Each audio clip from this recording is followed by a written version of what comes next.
I'm up here in London's Leicester Square again. I was here fairly recently because I went to Jamie's Italian just down there, just as it opened. And I noted it was on a little street with 4 other Italian restaurants. So I did a little bit of research about them. And there's one here, Ristorante Roma, which looks like it might be a bit of a tourist trap. You can see the signage here. Half of it's missing, things not spelt correctly. It doesn't look great from the outside, does it? 1.7 out of 5 on Tripadvisor. That's not great, is it? But as always, we're going to go in and we're going to give it the benefit of the doubt. Now, prime location here. It's right next to one of the big cinemas where they do all the film premieres and whatever. Tourists all come through here.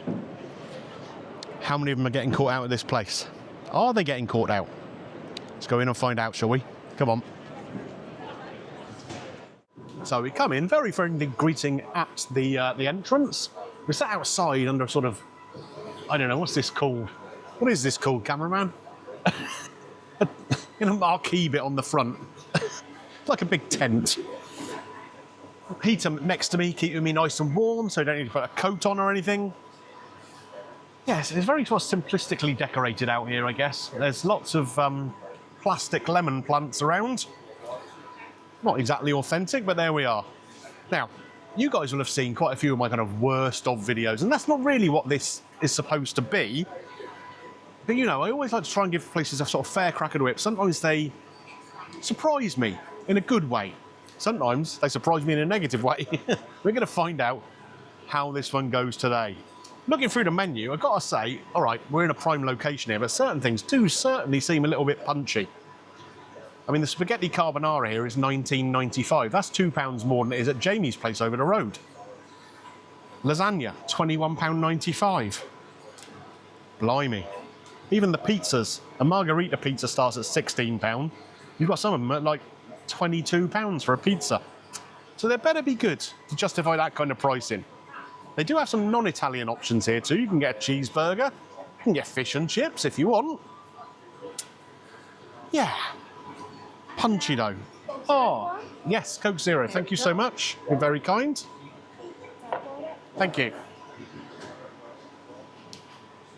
We've ordered drinks, as you can see. Little bottle of Coke Zero here, 330ml. Glass bottle, nice. £4.50. £4.50. One other thing to note with this menu, it says at the bottom here, a service charge of 15% will be added to your bill. No mention of discretionary or optional, just a service charge. So we'll see how the service is. Maybe we'll have to have a conversation about that afterwards. What are we going to order? 1 pasta, 1 pizza. We go for a pizza salami, basically just a tomato base, mozzarella cheese and salami on £17.95. And a penne al pollo? Polo? Polo. I'm going with polo. We're in London. Oh, wow. Chicken, sun-dried tomatoes, cherry tomatoes tossed in a Napolitana sauce. Very tomatoey. £20.95 for that. Not cheap. Not cheap. That did not take long at all, it has to be said. Very, very quick preparation. We have here the chicken and tomato pasta, the penne al pollo. First impressions, the sauce seems very, very watery. That has reheated kind of all over it to me. The lady came over, asked if I wanted parmesan on the top. I expected her to come back with a block and shave it over the top, but no. Just some of the powdered stuff all over the top, and some of it's clumped together, and yeah. We'll reserve judgment until we've tried it. The pizza here, especially pizza salami, that's pepperoni as far as I'm concerned. It all looks very uniform, doesn't it? Very uniform. Either they've got a pizza chef in there with OCD, well, that may have been manufactured off-site.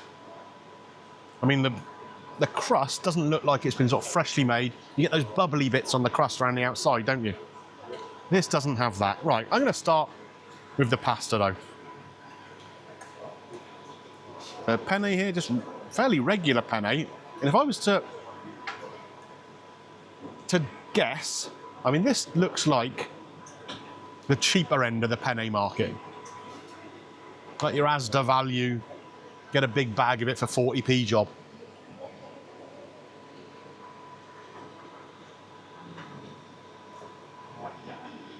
The pasta isn't quite the right side of al dente. It's a little under, to be honest with you. Could do it a minute or two longer. When it's al dente, you've got a little bit of bite to the pasta. Well, it's at that stage where it still kind of gets stuck in your teeth. And you can see the sauce here. Just dripping off it. Very, very watery. See that? That gives me budget ready meal vibes.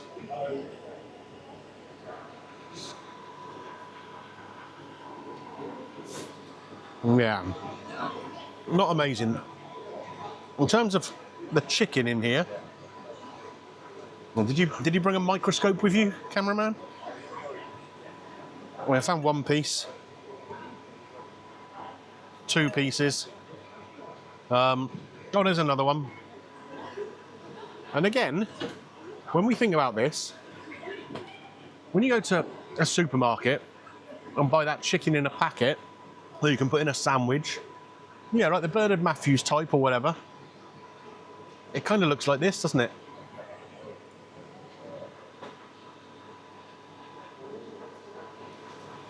Now that's spongy.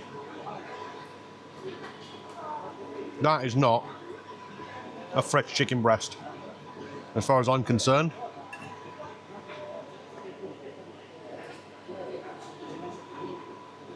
That looks like chicken that's been cooked off-site, sent in a big packet, already pre-sliced, and then just pick a handful of it and chuck it into the pasta and the sauce. Let's see if we can get a bit with some sun-dried tomato. Well, let's find a redeeming feature in this dish, shall we?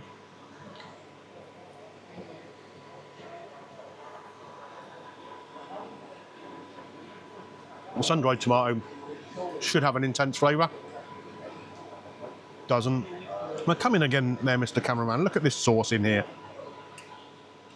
I mean, that's basically like tomato soup, isn't it? You want it to be clinging to the pasta.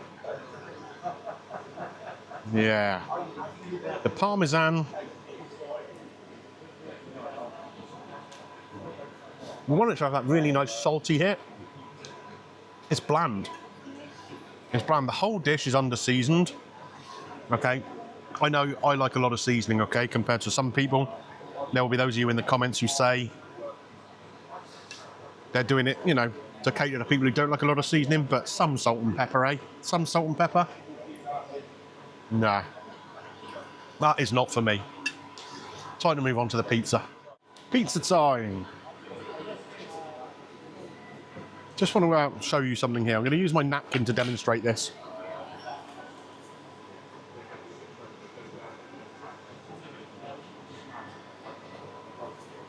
That's how greasy the top of this pizza is. Now, okay, pepperoni or salami is a high-fat kind of thing, but blimey. And again, like I said, the uniformity of everything, even with the down to the cheese. Can you see that there? You've got like a ring of just sauce there and a ring of where the cheese is. It was all perfect. It's like it's been done by a mathematician with a set of compasses. Okay, come on.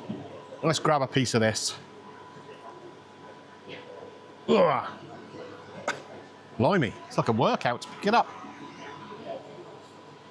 So the base, here we go. Soggy there, crispy here. Very doughy. Can you see here as well? You know what you look like it to puff up, don't you? It's doughy, it's bready.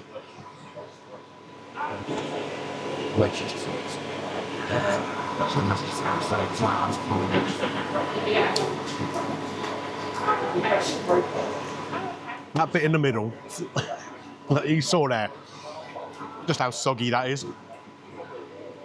It's like someone's dropped your pizza in a puddle. The pepperoni on the top. It's okay. Reasonable consistency to it, reasonable flavour. But I mean, you can see here, I mean, there's not an awful lot of sauce, not an awful lot of cheese.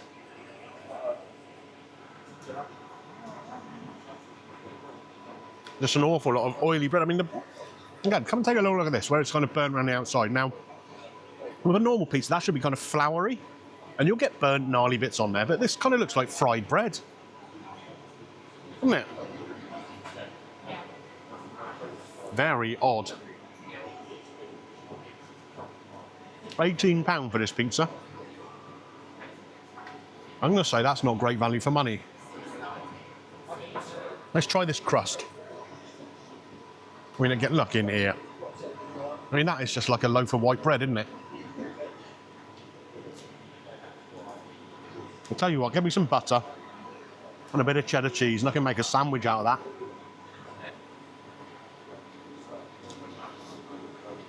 Very, very disappointing.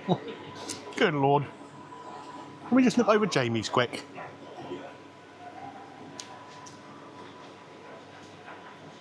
It's much better than this. Hi.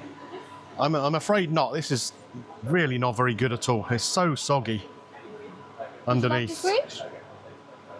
I mean, look. Can you see? It just feels like a cheap pizza from Tesco, and this is like a microwave meal, you know? You can see how watery the sauce is under there. There's hardly any chicken, and that's... I mean, is that chicken actually cooked here, or is it come in a packet and Yeah, we cook everything here. Really? Yeah. Okay, but I'm sorry. They're for you? I mean, they're not good dishes. We're not going to eat either of those, I'm afraid. I mean, Would you like to have anything else? I don't think so. I really don't think so. Fine. It's You don't have to pay for that. it's disappointing. Very, very disappointing. You know. Yeah, please, you can take that away. But you can just have the drinks. That's fine. Okay, I appreciate that. Thank you so much. Thank you. Okay, so it looks like we may be just going to pay for these drinks. I don't know if they're charging for the tap water. We will see. But yeah, let's go finish this up. We'll go and have a chat outside. Interesting. So then, folks, Ristorante Roma here in Leicester Square. You saw what happened there. The food wasn't great. In fairness to the waitress, when I complained, there were no arguments. Just took the meals off the bill, offered to replace them. I mean, you know, if that's the stuff that's coming out of the kitchen, of course, we don't want the food replaced, do we? We don't want to waste any more food. It might just come out just as bad as that. So my bill in total, £5.18, because a Coke Zero is £4.50, and there is that 15% service charge. Do you know what? Given the fact that they've taken the food off the bill, I wasn't going to argue about the service charge of, what, 68p or whatever it is. It's disappointing though, right? I mean, you've got Jamie Oliver's just across the way, just opened a few weeks back. How are these not going to compete with that? They're charging more money than Jamie is for basically a pizza and a pasta ready meal that you can get Tesco, Morrison's, Sainsbury's, wherever. Now, you guys know, and regularly note in my comments, I don't mind spending money on food, okay? I don't mind spending money when there's a degree of skill, when there's good ingredients, when there's a good ambience. You know, if there's a great overall experience, I'm happy to spend the money. What I'm not happy to do is to spend, what, £18 on a rubbish pizza. What was the pasta dish? I think it was like £21, £22, wasn't it? That chicken pasta dish. I mean, that's just insane, isn't it? Who on earth is going and paying that? Well, I'll tell you who is, because I think I just seen him in there. Chris Moyles used to be on BBC Radio 1. I think he's sat in there. Maybe he doesn't mind paying for that. Who knows? Who knows? But yeah, what I would say is if you're in this part of town, obviously you've got Italian restaurants all the way down this street. I can't speak for the other ones, but I've been in two. Go to Jamie's. Go to Jamie's. In fact, given how cheap some budget flights are, get yourself to one of the airports around here, hop on a plane to Italy and get yourself a bowl of pasta. It's probably still cheaper than eating here. Places like this are a tourist trap. It's as simple as that. And okay, it's the location. You're going to get places like that. But I think part of my job is to let you guys know where they are so that you don't waste your money going to them. So this is what I'm saying to you. If you're in this part of town, don't go to Ristorante Roma. I mean, they must be making plenty of money, but they still can't afford to change their sign. It's just wrong. It's just wrong. Now, normally, I'd give people a little bit of leeway. if they do something good to rectify it. Do you remember I did it at the Angus Steakhouse? I gave them a point back because they took everything off the bill. Should I be doing that here as well? I mean, maybe they've done the right thing. If they hadn't done that, if they'd argued about it, straight 0, okay? The food is not good enough and it's expensive. Because they've done the right thing, they can have a point for that. 1 out of 10. Does it get Greeno's green light? What do you think? Absolutely not. It's a red light from me. Yeah, really, really poor show. Avoid, avoid, avoid. Right. If you've enjoyed this video more than I enjoyed that lunch, click me a thumbs up, hype the video if you're, one of these trendy youngsters watching on a mobile device. You might be. I mean, the demographics of my channel suggest otherwise, but you never know. Might be. What else? Leave a comment. Let me know what you think about this place. Have you been unlucky enough to eat here before yourself? If you have, why didn't you tell me? Come on. It's not very nice of you, is it? I think I'd better go and find somewhere else to have lunch. Subscribe to the channel, ding your bell for notifications, all that sort of stuff. I'll see you next time, folks. Bye for now.